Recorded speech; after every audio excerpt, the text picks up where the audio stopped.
Nah, orang ini menyembah Allah kan ada karena Allah, ada karena supaya dia mendapatkan satu kesaktian, satu posisi, satu kemuliaan. Maka mereka nggak jadi Bani Ruh, mereka jadi di bawah malaikat. Banul Insan. Innal insana khuliqa halu'a idza massahu syarru jazua. Ya, sampai akhir ayat. Surah Al-Ma'arij ya. Sesungguhnya manusia itu karakternya keluh kesah. Nah, kalau yang Bani Ruh itu dia keluh kesahnya nyamar, lakon. Dia nggak bakal keluh kesah.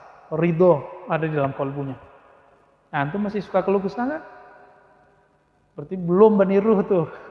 Ya, Bani Ruh itu dia ridho dengan kehendak sang penghembus ruh, yaitu Allah Subhanahu wa Ta'ala. Katanya percaya ke takdir, tapi nggak percaya, nggak ridho dengan takdir. Itu kan apa? Kontradiksi nggak? Katanya percaya takdir, tapi nggak ridho. Baik. Bani apa lagi? Di bawahnya Bani Alam. Nah, kenapa ada orang-orang sakti? Itu dia Bani Alam.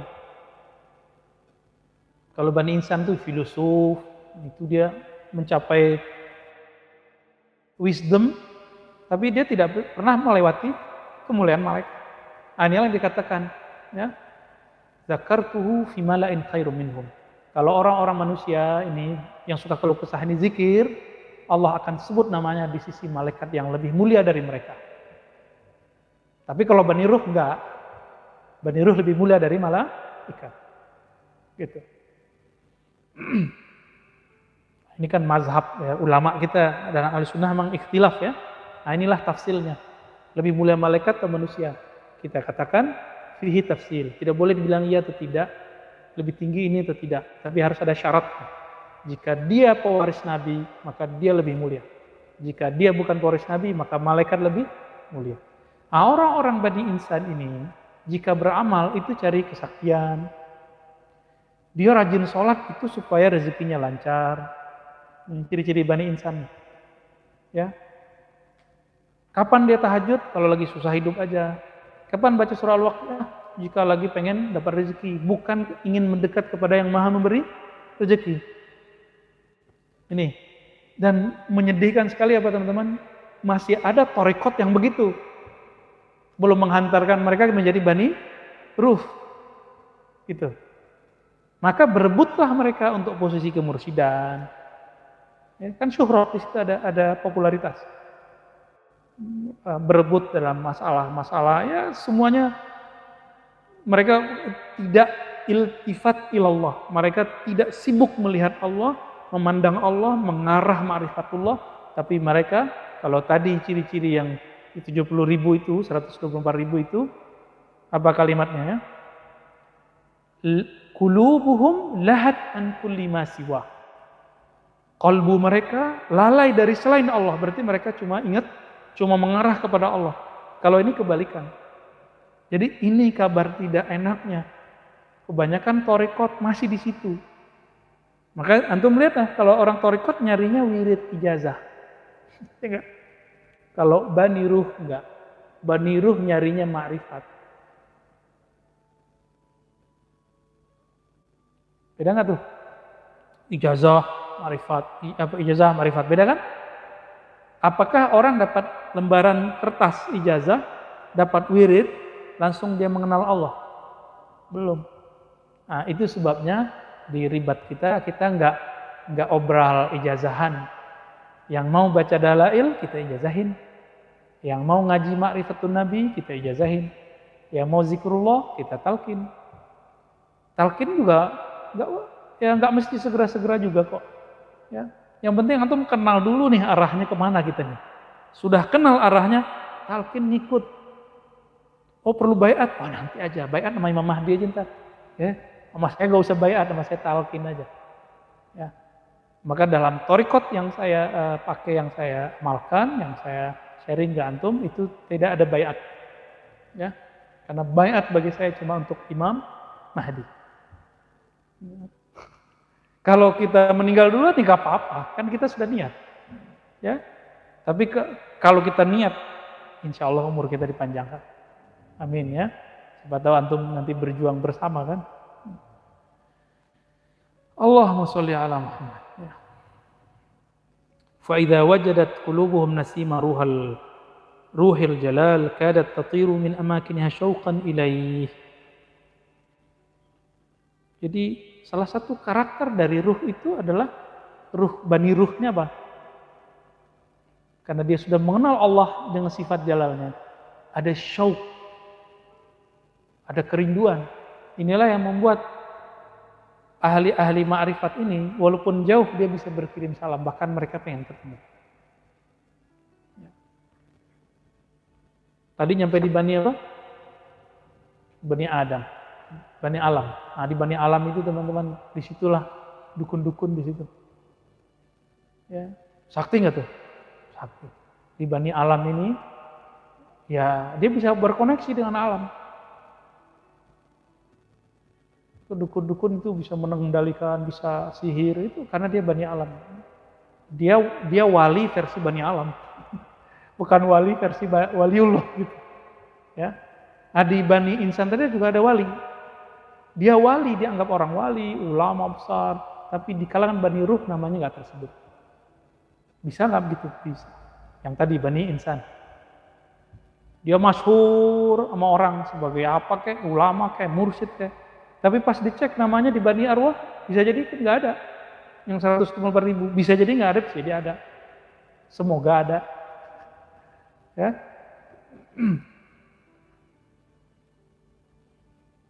Nah, kalau yang di bawahnya tadi Bani apa? Bani Alam. Di bawahnya Bani apa? Bani Jan. Di bawahnya lagi Bani Jan ya. Bani Jin. Di situ ada syaitan, ada jin murni. Di bawahnya lagi, antum melihat ada hewan kan? Maka ada namanya Bani Hayawan. Ya. Minal bahaim wassibaq. Ya. Baik itu ternak ataupun liar, buas.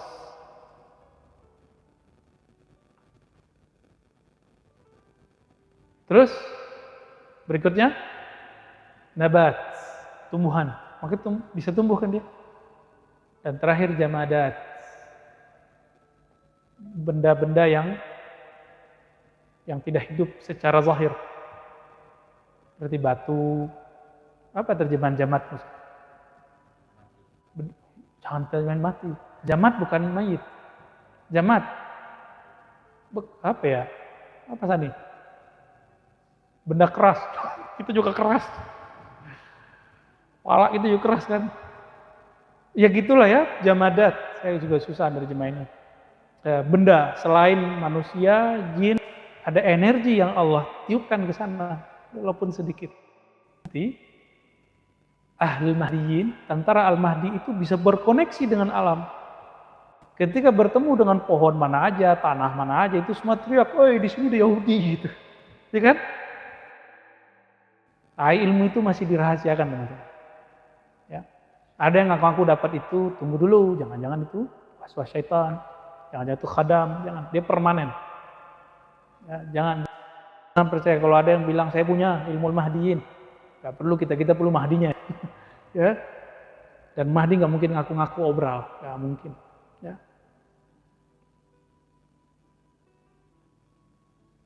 Wahum mahbusuna biramkil hayati wasaru fil liqa'i yahushu ba'duhum ila ba'd yudfi'una harqata syauq bihtishashi ba'dihim ila ba'd itilafan wa tabassuman wa talazzuzan. Kalau orang rindu, itu obat rindunya apa? Ketemu, itu kan antum udah tahu kan?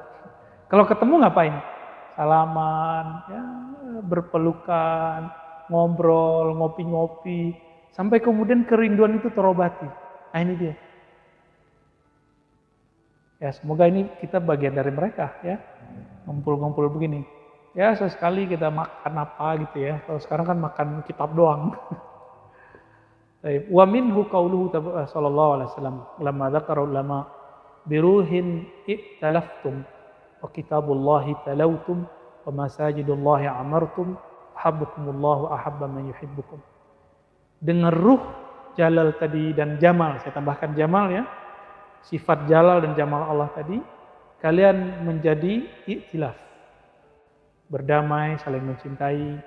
Dengan kalam Allah kalian baca, masjid-masjid Allah kalian makmurkan masjid di sini, teman-teman. Masjid Allah itu pada diri kita apa? Kolbu. Sedangkan di permukaan bumi ya masjid dan musola itu. Tapi inti dari masjid musola itu orang yang sujud bukan? Jadi kalau ada masjid orang nggak sujud, itu masjid nggak? Sebenarnya, hakikatnya. Enggak. Dia mungkin udah berubah jadi rumah masjid usang, bukan masjid lagi. Udah jadi gudang, kan bisa jadi.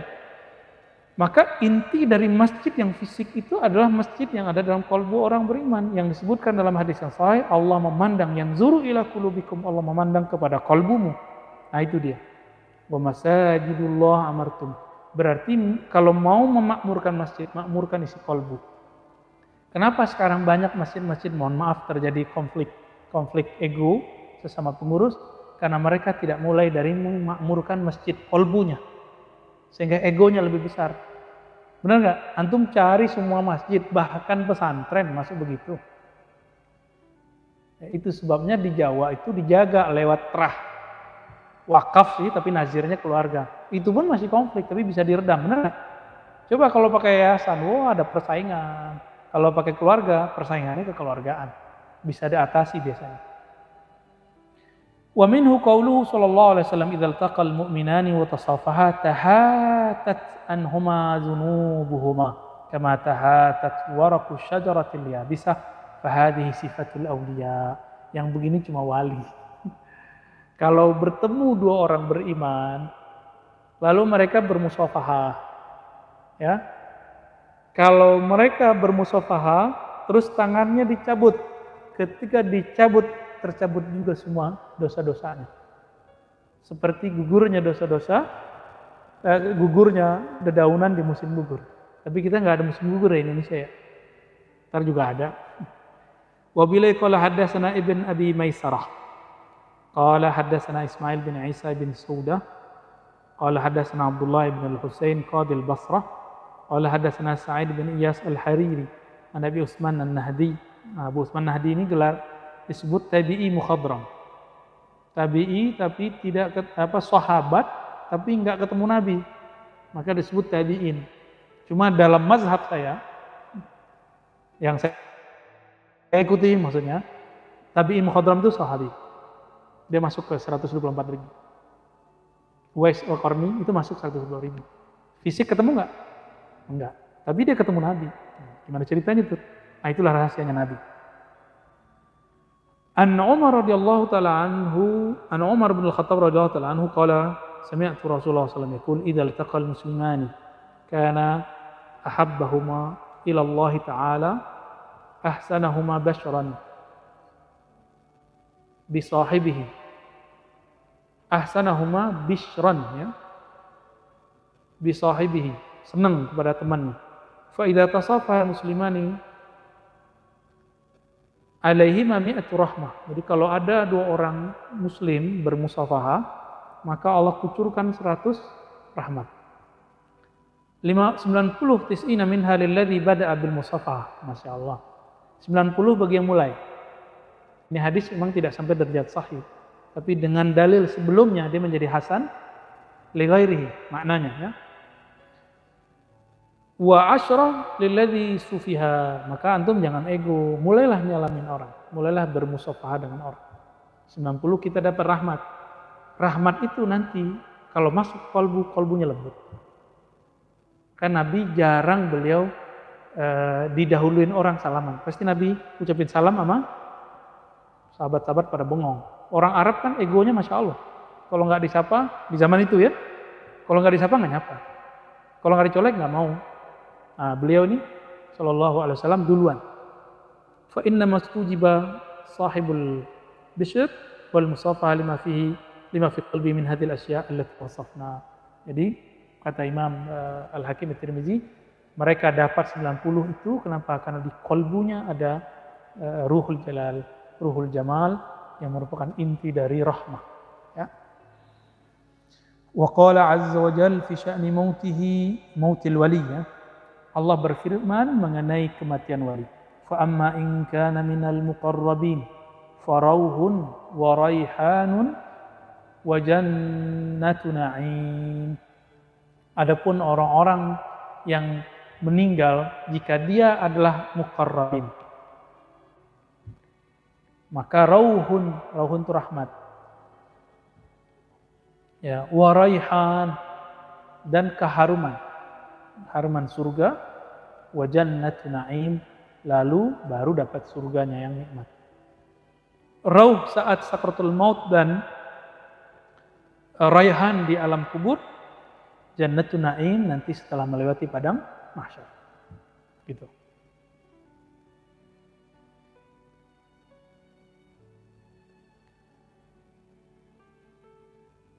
Di dalam beberapa qiraah dibaca, seingat saya, farauhun waruhan. Ya, ada yang baca begitu. Wa bila qala hadatsana Bishr bin Hilal as-Sawwaf, qala hadatsana Ja'far bin Salman ad-Dab'i al-Ashja'i an Harun al-A'war an Abdullah bin Syakir an Aisyah radhiyallahu ta'ala anha anna Rasulullah sallallahu alaihi wasallam annahu qara'a faruhun. Jadi riwayatnya Aisyah dibacanya bukan rauhun, tapi dibacanya ruhun. Bidammir ra wa huwa ruh, ada alif lamnya. Wa man qara'a bi fathir ra famarja'u ila hadha li'anna dhalika ar-ruh lahu rauhun yakshifu anhu karbal mauti wa juhdahu aghammahu wa dhayqahu wa rayhan yarfa anhu ghasatal maut wa miraratihi, ya, wa miraratahu.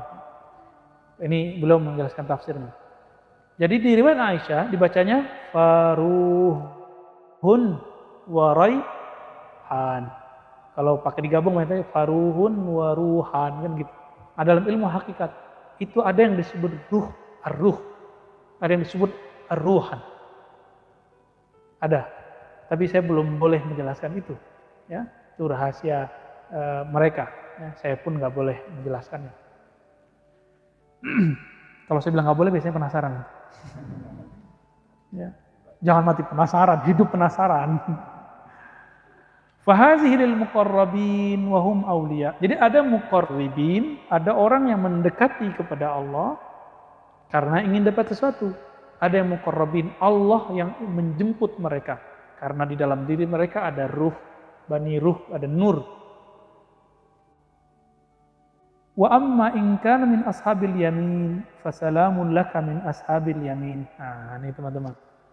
Orang yang waliullah itu waktu meninggal itu disalamin. Salamun laka min ashabil, salam atas engkau, min ashabil yamin, dari orang-orang ashabul yamin. Jadi kalau orang wali Allah itu yang nyalamin langsung Nabi Sallallahu Alaihi Wasallam. Kalau meninggal ya. Kalau dia wali-wali umum, orang-orang soleh biasa, yang datang tuh malaikat. Salah satu guru saya dulu pernah bercerita tentang meninggal wafatnya guru kita, yang waktu saya masih kecil ya. Beliau Allah bukakan mata batinnya dan melihat malaikat-malaikat yang menjemput gurunya. Gitu. Ada yang begitu teman-teman. Sayyidina Ali kan bisa ngelihat waktu Nabi dijemput oleh Allah. Sayyidina Ali bisa lihat. Cuma riwayatnya kan yang begitu itu banyak kan dhaif. Hanya ahli qalbu yang bisa memahami kesahihannya. Baik.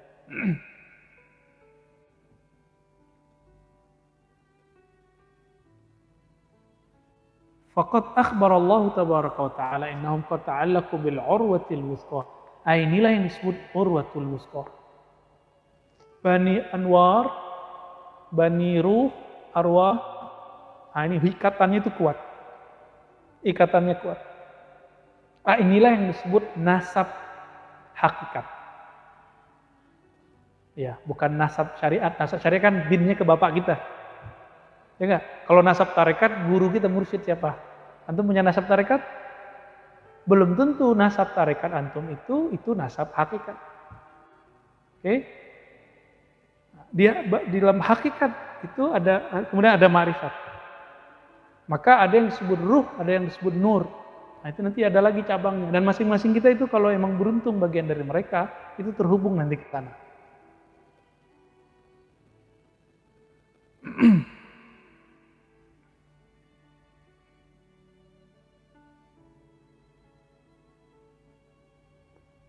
Maka wali-wali itu secara nur itu bin Muhammad. Bukan Muhammad merekanya, bin Nur Muhammad maksudnya. Nur Muhammad itu nur, nurun ala nur. Sedangkan Ahmad itu apa? Ruh, hembusan. Nah itu Ahmad. Jadi ruh kita apa, cahaya yang turun ke kita apa. Nah nanti binnya ke sana, itu secara rohani. Jadi teman-teman, kalau kita sudah mengenal Bapak fisik, Bapak syariat, lalu ada Bapak torikot, antum punya PR apalagi? Bapak hakikat saya siapa? Bapak makrifat saya siapa? Bapak di situ ya bisa jadi guru, bisa jadi wali yang kita cintai, orang yang kita senangi, bisa jadi orang yang sekarang, bisa jadi dia sudah meninggal dulu. Gitu. Ini kan nurnya itu bisa diwarisin lagi. Nurnya. Nafsnya sudah meninggal, nggak akan lahir kembali. Maka tidak ada namanya Syekh Abdul Qadir Jilani hidup kembali, nggak ada. Nafsnya nggak ada, tapi nurnya turun kok. Syekh Bahauddin, Syekh Naqsyaband sama, beliau nafsnya sudah meninggal, maut sudah. Maka tidak ada reinkarnasi. Tolong diingat-ingat, ini perbedaan kita dan mereka. Jadi kita meyakini nur bisa diwariskan, tapi nafs tidak bisa diwariskan. Jadi tidak. Kalau orang meyakini nafs mati, lalu lahir kembali, ini namanya tanasukh. Ya, ada namanya tafasukh, macam-macam lah istilahnya. Nah, kita nggak meyakini itu, dan itu batil fiddin, ya, akidah Ahlussunnah menentangnya. Ini perbedaan abadi kita dengan kebatinan. Kebatinan mana aja, agama apa aja, perbedaan sama kita itu. Ya. Wa ayyadahum bi ruhin minhu wa ta'yid huwa yaj'al li qalbihi zimaman muta'alliqan bih. Jadi ada ikatan yang menghubungkan dia dengan Bapak ruhnya itu, Bapak nurnya itu. Nah itu yang membuat kemana aja dia, mau dia maksiat sebanyak apa aja, nanti dia pasti ditarik. Nah saya sering cerita, dulu ada Abu Yazid, ada Fudail bin Iyad, ya. Itu kan dulu penjahat-penjahat kelas kakap itu, ya. Besar itu. Tapi beliau-beliau itu kemudian Allah tarik menjadi kekasihnya. Jadi jangan pernah benci kepada pemaksiat manapun, siapa tahu ntar dia yang jadi wali, kita enggak, ya, karena kita benci sama dia. Ya, udah merasa suci aja. Wa ayyadahum bi ruhin minhu wa ta'yid wa yaj'al li qalbi zima. Ini yang kemudian membuat mereka terhubung, ya. Jadi mulai hari ini antum keluar dari ibad kita, jangan kemudian berpikir hina terhadap siapapun. Nah, ini adab kita. Semoga kalau kita belajar begini, Allah jaga nih kolbu dan kita kebagian nurnya. Ya. Maka di akhir dia katakan fa abdun lahu minallahi ta'ala fa abida lahu minallahi tabaraka wa ta'ala kullu hadhil huzuz. Fa abdun lahu minallah, ya. Maka hamba dia dapat bagian semua ini dari sisi Allah, an basyarahu bi fauzil aqibah. Bahwasannya dia nanti dikabarkan dengan fauzil aqibah, dengan kemenangan di akhir nanti. Jadi wali-wali itu Allah kabarin. Kadang dikabarin matinya, ya. Kadang dikabarin dia masuk mana nanti. Cuma semakin dikabarkan dia tambah dekat kepada Allah, bukan semakin menyalahkan. Nu'atan min ajli darar wa qalbu hadzal wali fi qabdatihi bihi yantiqu wa bihi yasma'u bihi yubsir wa bihi falan tadurruhu busyra. Meskipun dikasih kabar begitu, dia nggak akan kemudian menjadi lupa diri, ya. Jadi kan ini banyak orang bertanya atau mengklaim tidak boleh cerita mimpi ketemu Nabi, nanti jadi sombong. Sombong ente, ya. Belum tentu orang cerita dia ketemu Nabi dia sombong, kecuali dia nambahin mimpinya, ya. Yang belakangan ini kejadian, dia mimpi sampai titik yang ditambahin, walaupun untuk menghibur orang nggak boleh, haram hukumnya. Fal yatabawa maq'adahu minan nar, itu ancamannya, harus dia bertobat. Siap-siap tempat duduknya dari api neraka. Dia mimpi nih, sampai apa mimpinya segitu aja, nggak usah dilebih-lebihkan. Karena di luar mimpi pun kita nggak boleh berbohong, apalagi yang di dalam mimpi. Nah ini hati-hati di sini. Kita nggak pernah nolak orang mimpi. Saya malah senang dengerin orang cerita tentang mimpi Nabi. Tapi orang-orang yang di kolbunya ada penyakit riya, penyakit busuk, penyakit iri, itu kalau ngelihat ada orang cerita mimpi ketemu Nabi, dia dianggap itu sombong. Hati-hati antum. Ya. Nabi itu punya majelis khusus setiap ba'da subuh menerima mimpi dan pengalaman rohani sahabat-sahabatnya. Baik dalam keadaan zikir atau pas tidur. Itu Nabi punya majelisnya. Coba mursyid mana sekarang yang begitu? Itu mursyid dia susah ya, kayak ketemu malaikat presiden ya. Aneh hari ini, mursyid sekarang aneh. Rasulullah kan nggak begitu. Rasulullah itu ya wong cilik bersama orang-orang. Siapapun bisa ketemu beliau. 5 waktu ketemu beliau. Bahkan 24 jam itu ketemu beliau. Gampang. Sekarang kok kemursyidan tuh kayak dinasti. Saya juga heran. Harus ngelewatin ini dulu. Aduh, Masya Allah. Akhirnya murid-murid gak berkembang. Salik-salik ini gak usul-usul. Kalau di situ jalan di tempat aja dia. Ma'rifatnya gak nambah, zikirnya gitu-gitu aja. Udah begini zamannya, masih aja pelit. Mungkin dia dapat di segitu kali ya. Kan falyunfik mimma atahullah, orang yang disempitkan rezeki hakikatnya dia bisa dapatnya begitu. Mungkin dulu dia dapatnya begitu dari gurunya, dia sekarang begitu juga. Gantung mencari guru yang pakai yang dalam hikam itu. La tashab man la yunhiduka 'ala Allah haluhu wa la yadulluka 'ala Allahi maqaluhu. Jangan kamu jadiin murid kalau halnya enggak membuat kamu bangkit mengenal Allah. Bangkit menyembah Allah, bangkit bermakrifat kepada Allah. Kalamnya tidak menunjukkan kamu jalan menuju Allah. Kalau nggak ketemu begitu, nggak usah deh, berhenti deh. Ya, cari tarekat lain yang baru. Ngapain buang-buang umur di situ? Ya, nggak ada Nabi itu mewariskan kemursyidaan begitu tuh nggak ada. Orang Arab Badui datang, Nabi hargai. Orang biasa datang, Nabi hargai. Sampai semua sahabat tuh ngerasa dia paling penting di sisi Nabi. Antum baca Syama'il Nawawiyah. Apa kata seorang sahabat Nabi? Wahai Rasulullah, apakah aku orang yang paling kau sukai? Kata Nabi, enggak. Berarti dia merasa apa? Dia merasa penting di hadapan Nabi. Itulah Nabi. Saya memang belum bisa begitu juga, karena saya bukan pewaris yang sampai level itu ya. Kita sedang berusaha mendidik nafsiyah kita juga. Ya. Dan saya minta ampun kepada Allah, karena belum dapat meniru itu semua. Ya. Allah firman. Ya. Nah ini para mursyid, mereka perangkatnya adalah kolbunya digenggam Allah, ya yantik bihi, yasma' bihi, ya bisiru bihi, yakil bihi, ya. Sehingga karena dia sudah fana dalam sifat Allah, mereka tidak terganggu dengan pujian orang yang memuji, dengan mimpi orang yang bermimpi. Nggak akan terganggu, ya. Biasa aja. Nggak ada perasaan melayang itu nggak ada, ya. Malah malu, jangan-jangan saya nggak pantas. Tapi kalau dia tahu dia pantas, dia kemudian hanya malu kepada Allah. Ya. Beberapa wali yang masyhur itu dia punya adab. Kalau dia terkenal dia mati. Tapi kalau wali yang masyhur, mau terkenal biasa aja. Ada wali masyhur yang Allah masyhurkan. Nah itu yang kamil, mukamil itu. Kalaupun dia nanti terkenal, Allah tidak akan matikan. Karena dia sanggup untuk melawan ini. Nah inilah yang disebut khatmul Aulia. Ya. Kira-kira itu teman-teman yang melakukan Allah. Fi soal wal jawab. Tafadhal in kana li ma'rifah bihi ujib wa illa ufawwid Allah.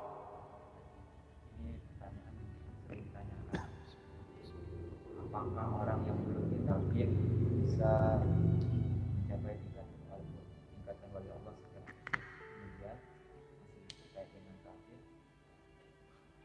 Amalan zikir apa yang terbaik dilakukan bagi orang yang belum ditalqin zikir agar dapat mati? Taib. Allahumma shalli ala sayyidina.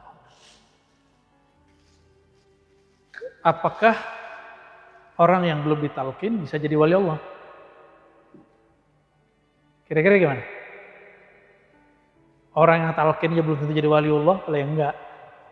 Talqin itu kan enggak mesti harfiah dia ditalqinkan. Bisa jadi ditalqinkan makrifat, bisa jadi ditalqinkan zikir.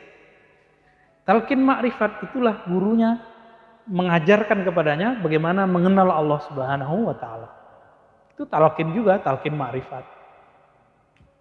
Jadi antum yang belum talqin zikir itu untuk latihan nafs dan qalb, jiwa dan qalbu. Sedangkan talqin makrifat untuk ruh.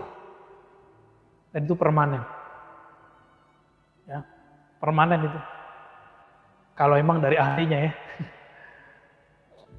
Lalu gimana? Mungkin nggak jadi wali Allah? Ya, jawabannya seperti itu. Orang yang ditalkinnya belum, kecuali antum majzub. Allah yajtabi ilaihi man yasha wa yahdi ilaihi man yunib. Allah memilih, menarik siapapun yang dikehendaki, ini majzub. Nah, inilah para nabi, para wali-wali khawas yang mereka majzub. Majzub ini ada yang majzub yang kamil, bukan kamil, majzub mutlak. Dia majzub mutlak. Nah, itu nggak bisa jadi mursyid secara kamil dia, karena dia mabuk di situ. Ada yang majzub salik. Dia majzub tapi bisa jadi salik, maka nanti jadi mursyid.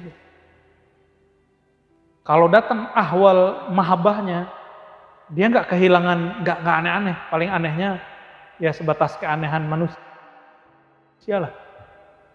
Gitu. Nggak sampai kemudian seperti yang terjadi di wali-wali majzub yang ada. Ya. Nah, itulah Rasulullah, itulah Imam Al-Ghaus di setiap zaman. Ya. Kira-kira begitu, wallahu taala alam, ya. Zikir bagi yang belum talqin, silakan amalkan dulu ya Hayyu ya Qayyum, ini ismul azam, nama agung.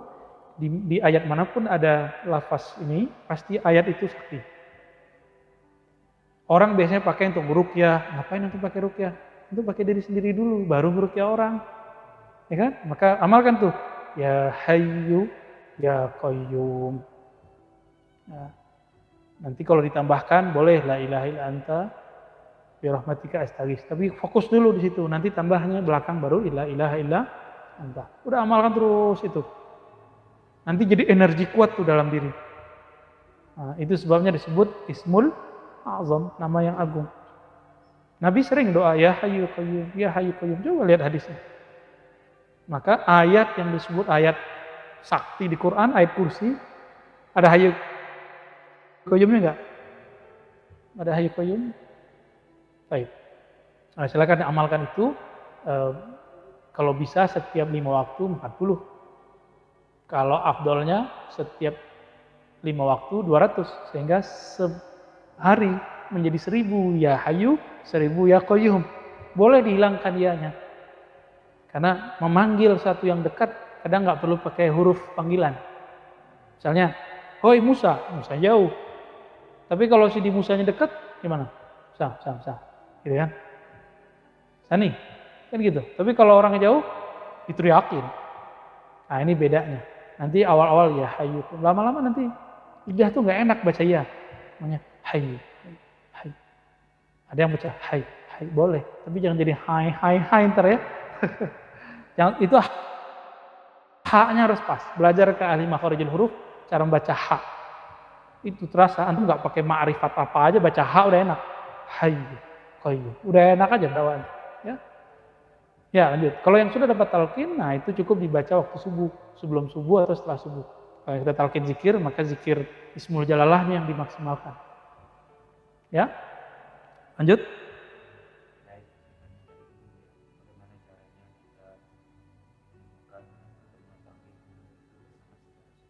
Ditanya aja, Afwan, Ustadz, Kiai, Syekh, dulu belajar thariqatnya di mana? Itu jangan bilang sanad ente mana Syekh.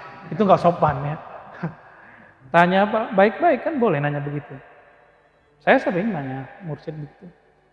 Dia senang kalau ditanya begitu. Sama kayak kita nanya kampungnya. Jadi menanyakan sosok guru seorang mursyid itu sama dengan menanyakan kampung, dia senang. Tapi kalau dia nggak berguru tersinggung. Apa mau lo? Malah begitu ya kan? Urusan gua mau guru apa enggak?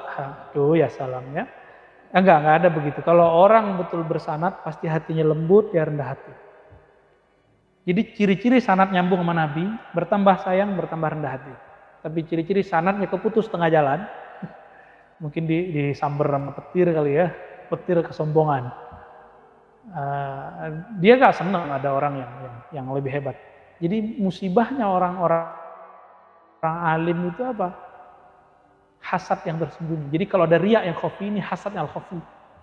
Zohirnya muji-muji, lebay ya. Batinnya dia irinya iri dengki, bukan iri ghibthah. Ini bahaya, penyakit ulama. Ini yang kemudian diobati oleh Imam Ghazali di kitab Ihya-nya.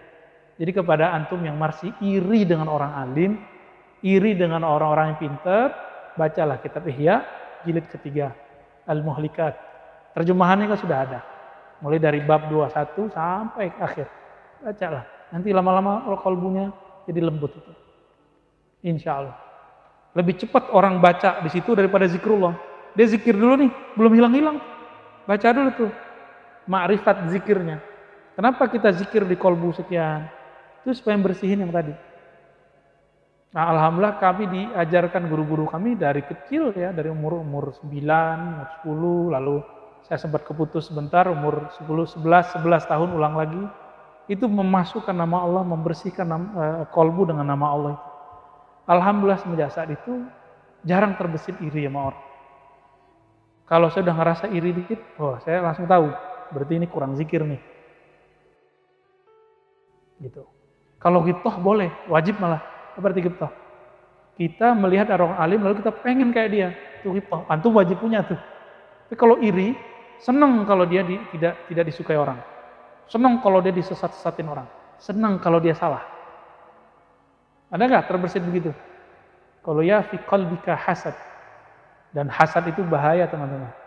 Zikir-zikir antum kemakan sama dia kayak apa namanya yang di pohon-pohon ini benalu. Jadi hasad itu benalunya pohon. Kalau di kita ya di kolbu kita itu benalu. Kan antum zikir nih dapat cahaya. Cahayanya dimakan sama dia. Kegelapan itu. Jangan dibiarin. Ya, hantam lagi dengan zikir. Nanti dia bersih. Ya. Tapi ditambah ma'rifatnya biar cepat bekerjanya. Akalnya nyambung, kolbunya terkoneksi. Fi akhir. Masya Allah. Diringkas saja kalau gitu.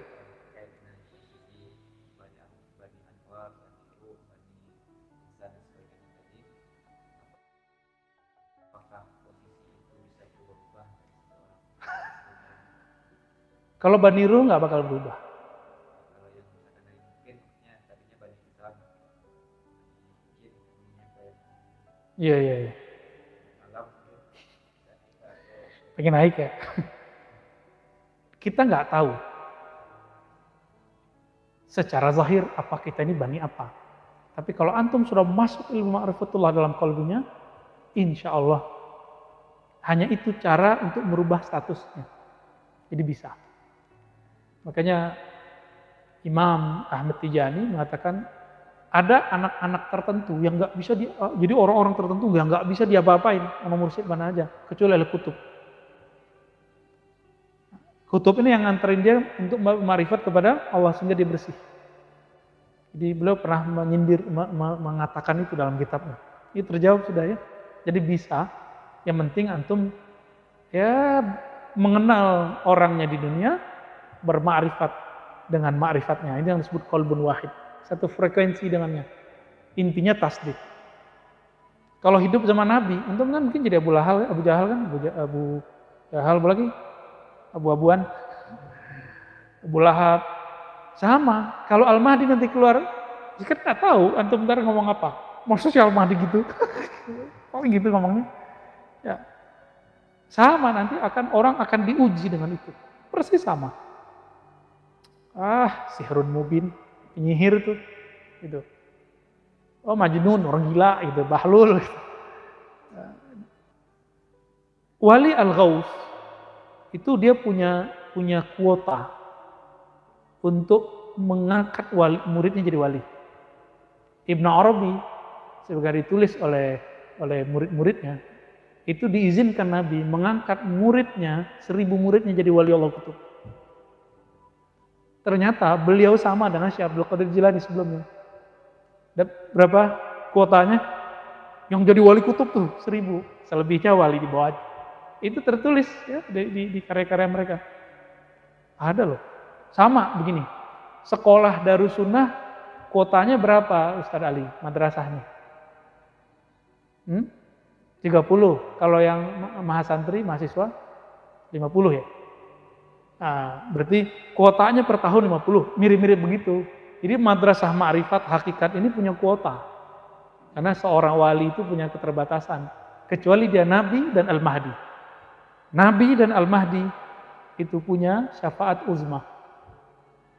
Kalau zaman kita kan kita lewat guru kita nanti. Kalau kita ketemu Mahdi lewat Mahdi. Kalau sahabat lewat Nah, semuanya ngikutin sana ke Nabi Muhammad dan itu unlimited.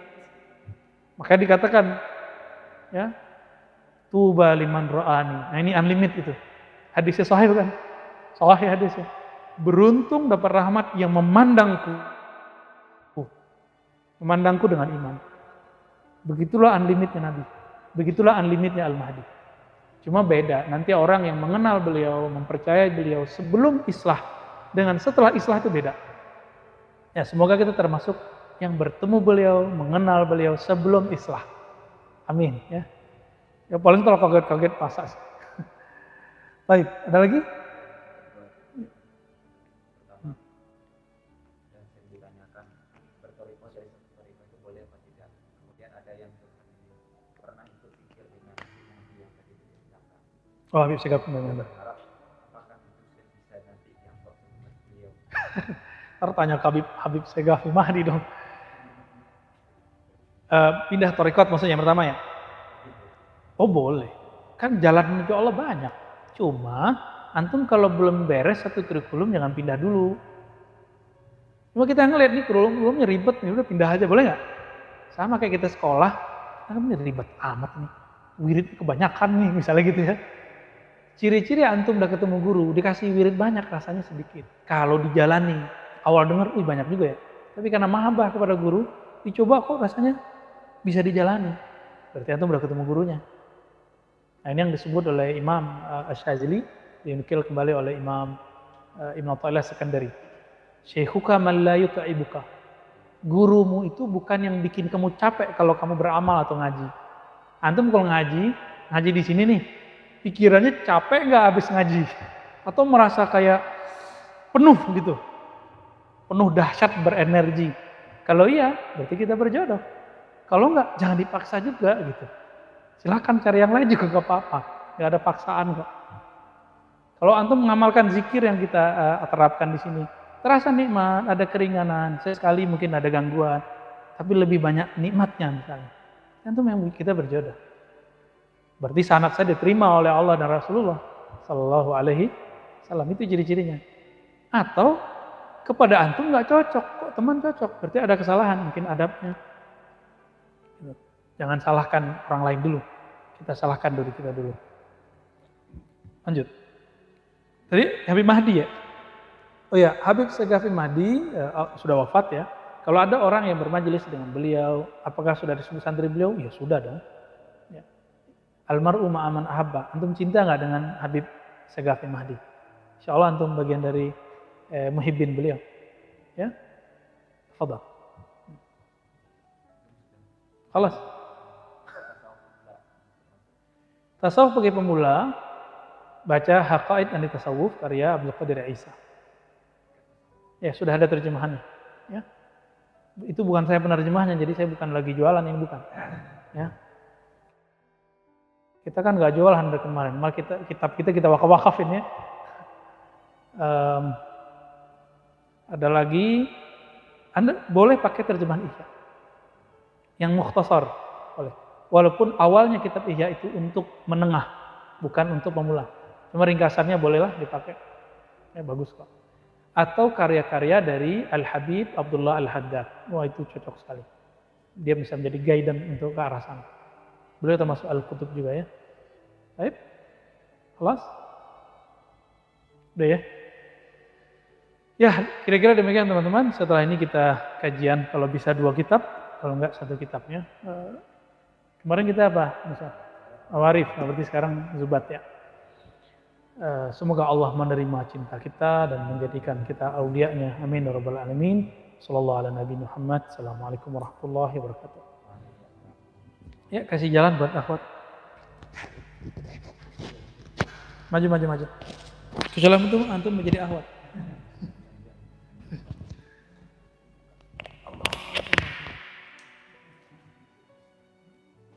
Butina, wah tumben nih.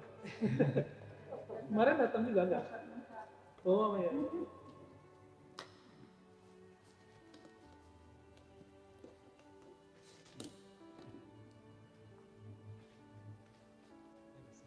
Kalau mau maghrib sini boleh, Pak? Kalau mau lanjut malam, yuk.